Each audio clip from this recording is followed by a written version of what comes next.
गंजाम जिला आठगड़ पाटणाठारे कवि सूर्य क्रिकेट टूर्नामेंटर शुभ उद्घाटन होईछि। लक्ष्मी नारायण पाइकराय तत्वावधान में सोमवार मध्याह्न अनुष्ठित कार्यक्रम में बीजेपी नेता सीताराम पाणिग्राही, कोदला नगरपाल सूर्यनारायण नायक, आठगड़ सरपंच प्रतिनिधि आदित्यनाथ त्रिपाठी, बुढ़ाम्ब समिति सभ्य प्रतिनिधि डाक प्रधान, गुड़ियाली समाजसेवी अक्षय पात्र, आठगड़ पाटणा समाजसेवी जितेन्द्र तराई, रामप्रसाद महाराणा प्रमुख उपस्थित रही। क्रीडार विकास पर राज्य और केंद्र सरकार सदासर्वदा उद्यम करुछंती एवं ग्रामांचल में एभली क्रिकेट टूर्नामेंट हेबा द्वारा खेलाड़ी माने आगामी दिन में जिला और राज्य स्तर में खेलिबाकू सुजोग पाइपरिबे बोली कहिथिले कोदला अध्यक्ष सूर्यनारायण नायक। सेहीपरि क्रिकेट टूर्नामेंटर आयोजकों को धन्यवाद देवा सहित समस्त खेलाड़ी मानकू उत्साहित करछंती सीताराम पाणिग्राही।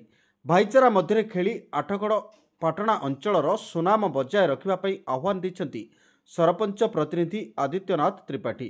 समस्त अतिथि खेलाड़ी मानकू उत्साहित करथिले। उद्घाटनी मैच रे फासी एवं बड़ आगुल मध्य मैच अनुष्ठित होइथिला। नहीं देखो ये आठगड़ हूँ कवि सूर्य बलदेव